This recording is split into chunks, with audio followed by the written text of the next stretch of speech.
Hello everyone, स्वागत है आपका एडी लर्निंग एकेडमी पर। तो आशा करती हूँ आज की क्लास का आप फ़ायदा उठाएंगे। आज की क्लास में हमने कुछ महत्वपूर्ण प्रश्न भी यहाँ पर लिए हैं जो आपके एग्जाम की दृष्टि से मोस्ट इंपोर्टेंट रहने वाले हैं। तो चलिए शुरू करते हैं आज की क्लास। आज की क्लास का हमारा पहला क्वेश्चन है, हिंदी किस भाषा परिवार की भाषा है? भारतीय, द्रविड़, ऑस्ट्रिक या चीनी तिब्बती? बताइए, हिंदी किस भाषा परिवार की भाषा है? ऑप्शन की बात करें तो द्रविड़ नहीं होगा, ऑस्ट्रिक नहीं होगा, चीनी तिब्बती नहीं होगा। पहला ऑप्शन हमारा यहाँ पर सही है। भारतीय परिवार की भाषा कौन सी है? हिंदी है। अगर मैं यहाँ पर बात करें भारत में विश्व की सबसे प्रमुख 4 भाषा परिवारों की भाषा बोली जाती है, कौन कौन सी? अगर हम उत्तर भारत की बात करें, उत्तर भारत में भारतीय परिवार की भाषा बोली जाती है जिसके अंतर्गत हिंदी, उर्दू, मराठी, नेपाली, बांग्ला आती है। दक्षिण भारत की बात करें तो द्रविड़ भाषा समूह आता है जिसके अंतर्गत तमिल, तेलुगु, कन्नड़, मलयालम आती है। एशियाटिक परिवार की भाषा की बात करें तो मुंडारी भाषा आती है। पूर्वोत्तर में रहने वालों की बात करें तो चीनी तिब्बती भाषा इसके अंतर्गत आती है। तो अगर हम यहाँ पर बात करें हिंदी भाषा परिवार किसके अंतर्गत आएगी? हिंदी भाषा तो भारतीय परिवार के अंतर्गत आएगी। अगला क्वेश्चन हमारा, भारत में सर्वाधिक बोली जाने वाली भाषा कौन सी है? हिंदी, संस्कृत, तमिल या उर्दू? महत्वपूर्ण प्रश्न है, आपको बताना है कि भारत में सर्वाधिक बोली जाने वाली भाषा कौन सी है। तो अगर हम ऑप्शन की बात करें तो संस्कृत नहीं होगा, तमिल नहीं होगा, उर्दू नहीं होगा। पहला ही ऑप्शन हमारा यहाँ पर सही है, हिंदी भाषा सर्वाधिक बोली जाती है भारत में। नेक्स्ट क्वेश्चन है हमारा, हिंदी भाषा का जन्म हुआ है अपभ्रंश से, लौकिक संस्कृत से, पाली प्राकृत से या वैदिक संस्कृत से? बताइए, अगर हम यहाँ पर बात करें हिंदी का जन्म हुआ है तो लौकिक संस्कृत नहीं होगा, पाली प्राकृत नहीं होगा, वैदिक संस्कृत नहीं होगा। ऑप्शन हमारे यहाँ पर पहला ही सही है, अपभ्रंश से क्या हुआ है? हिंदी भाषा का जन्म हुआ है।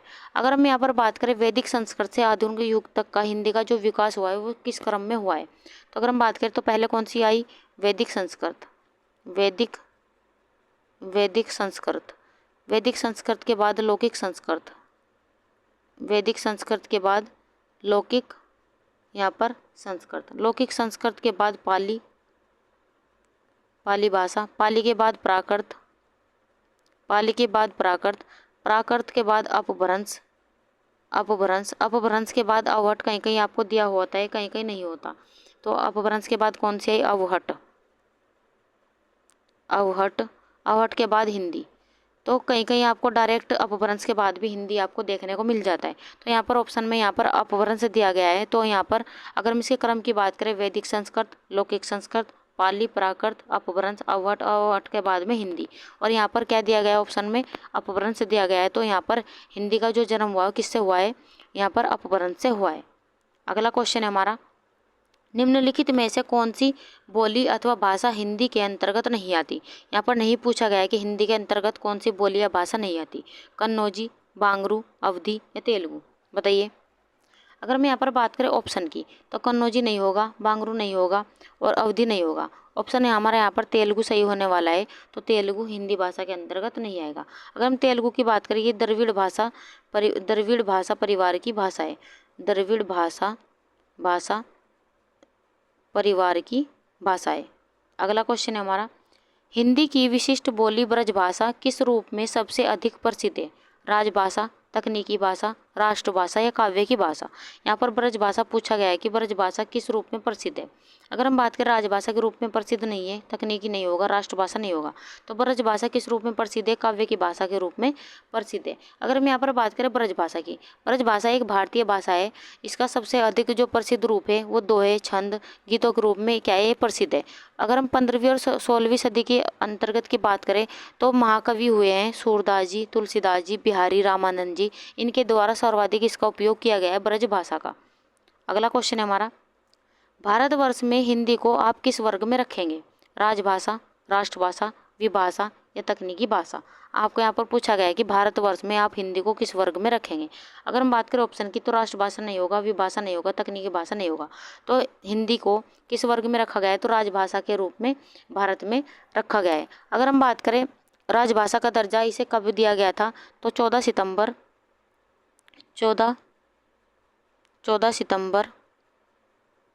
1949 को हिंदी भाषा को राजभाषा का दर्जा दिया गया और 14 सितंबर को हर वर्ष हिंदी दिवस भी मनाया जाता है।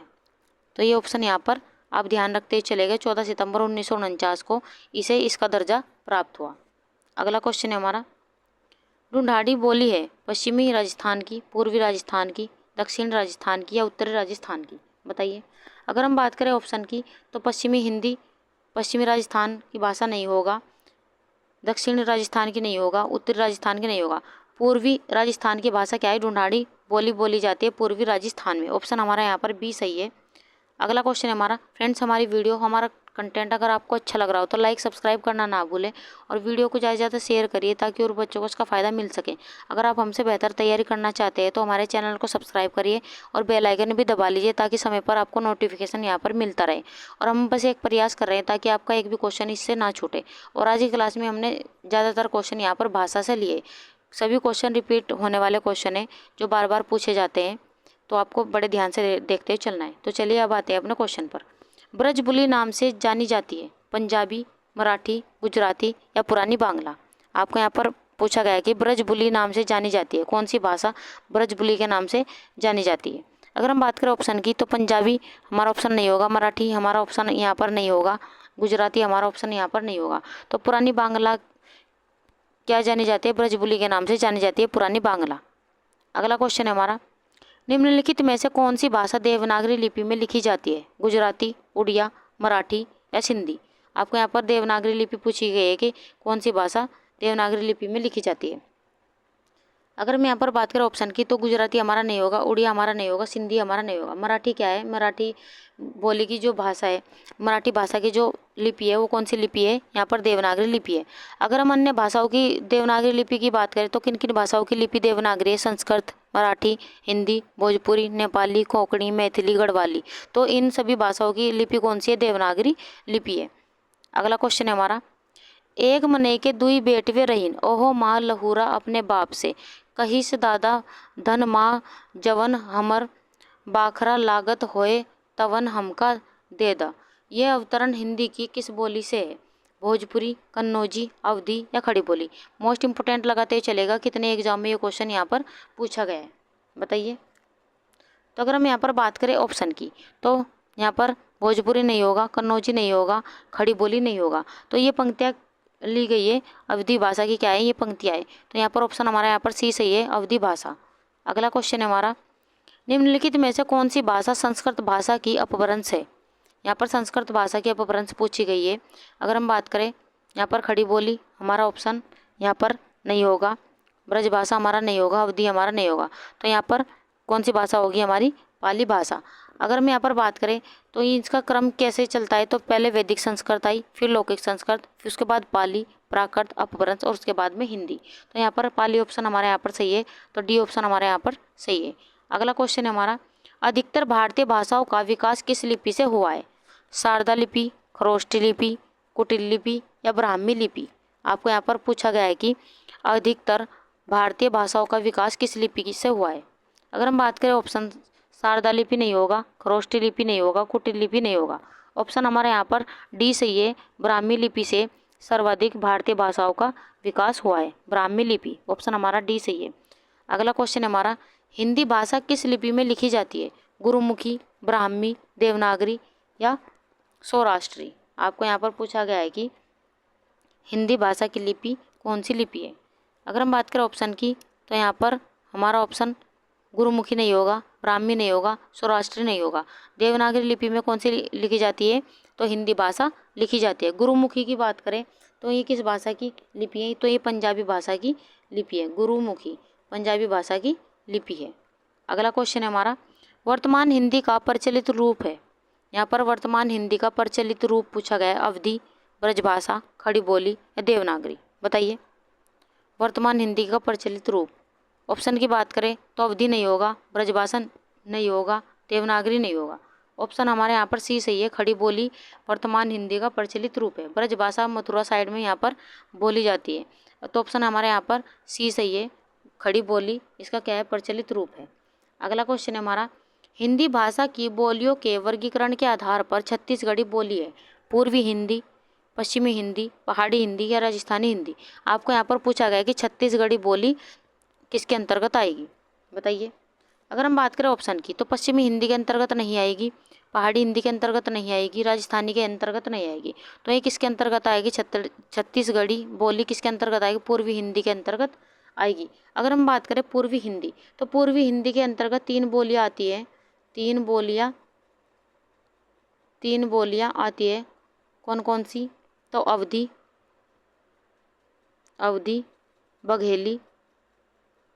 बघेली और छत्तीसगढ़ी।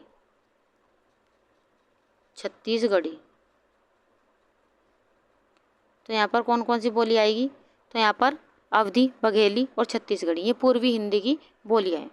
अगला क्वेश्चन है हमारा, निम्नलिखित में से कौन सी पश्चिमी हिंदी की बोली नहीं है? यहाँ पर नहीं पूछा गया है, ऐसे क्वेश्चन बड़े ध्यान से करने होते हैं, तो नहीं पूछा गया है आपको पश्चिमी हिंदी की बोली कौन सी नहीं है। बुंदेली, ब्रज, कन्नौजी या बघेली।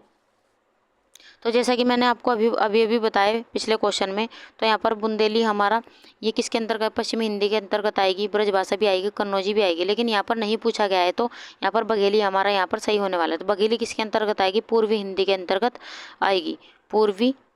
पूर्वी हिंदी के अंतर्गत कौन सी आएगी? बघेली। तो यहाँ पर ऑप्शन हमारा यहाँ पर डी सही है। अगला क्वेश्चन है हमारा, भारतीय संविधान में किन अनुच्छेदों में राजभाषा संबंधी प्रावधानों का उल्लेख है? 343 से 351 तक, 434 से 315 तक, 443 से 135 तक, 334 से 153 तक। आपको यहाँ पर बताना है कि भारतीय संविधान में किन अनुच्छेदों में राजभाषा संबंधी प्रावधानों का उल्लेख है, बताइए। अगर हम यहाँ पर बात करें ऑप्शन की, तो बी नहीं होगा, सी नहीं होगा, डी नहीं होगा। ऑप्शन हमारा यहाँ पर पहला ही सही है।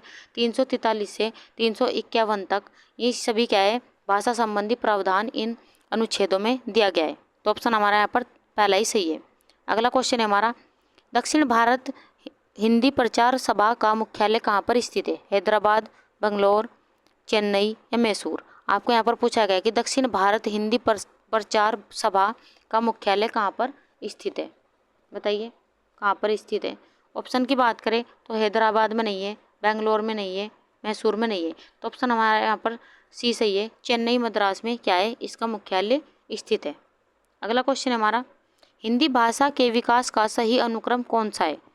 पाली, प्राकृत, अपभ्रंश हिंदी, प्राकृत, अपभ्रंश हिंदी, पाली, अपभ्रंश, पाली, प्राकृत हिंदी, हिंदी, पाली, अपभ्रंश या प्राकृत। आपको बताना है कि सही क्रम क्या होगा, हिंदी भाषा के विकास का सही क्रम क्या होगा, बताइए। अगर हम बात करें ऑप्शन की, तो दूसरा ऑप्शन हमारा गलत है, तीसरा भी गलत है, चौथा भी गलत है। पहला ही ऑप्शन हमारा सही है, पाली, प्राकृत, अपभ्रंश और हिंदी। अगर हम बात करें इसके क्रम की, पहले आई वैदिक संस्कृत, फिर लौकिक संस्कृत, उसके बाद पाली, प्राकृत, अपभ्रंश और हिंदी। यहाँ पर पाली से दिया गया है, तो यहाँ पर ऑप्शन यहाँ पर पहला ही सही है, पाली, प्राकृत, अपभ्रंश और हिंदी। अगला क्वेश्चन है हमारा, फ्रेंड्स हमारी वीडियो, हमारा कंटेंट अगर आपको अच्छा लग रहा हो तो लाइक सब्सक्राइब करना ना भूलें और वीडियो को ज़्यादा से ज़्यादा शेयर करिए ताकि और बच्चों को इसका फ़ायदा मिल सके। और आप अपनी तैयारी में कहाँ पर गलती करते हैं तो हम आपको बता देते हैं। आप क्या करते हो, जो क्वेश्चन बार बार रिपीट होते हैं उन्हें क्या कर देते हैं, छोड़ देते हैं और नए क्वेश्चनों को तैयार करना शुरू कर देते हैं। लेकिन बार बार एग्जामिनर कहाँ से क्वेश्चन उठाता है, आपने देखा भी हो, ज़्यादा प्रीवियस ईयर क्वेश्चन एग्जामिनर ज़्यादा से ज़्यादा उठाता है। तो आप जब भी अपनी तैयारी को करें तो प्रीवियस ईयर क्वेश्चन जरूर आप यहाँ पर किया करें। जो बार बार क्वेश्चन पूछे जाते हैं एग्जामिनर उन्हीं से क्वेश्चन पूछता है, तो आप अपनी तैयारी में ये गलती बिल्कुल भी मत करें।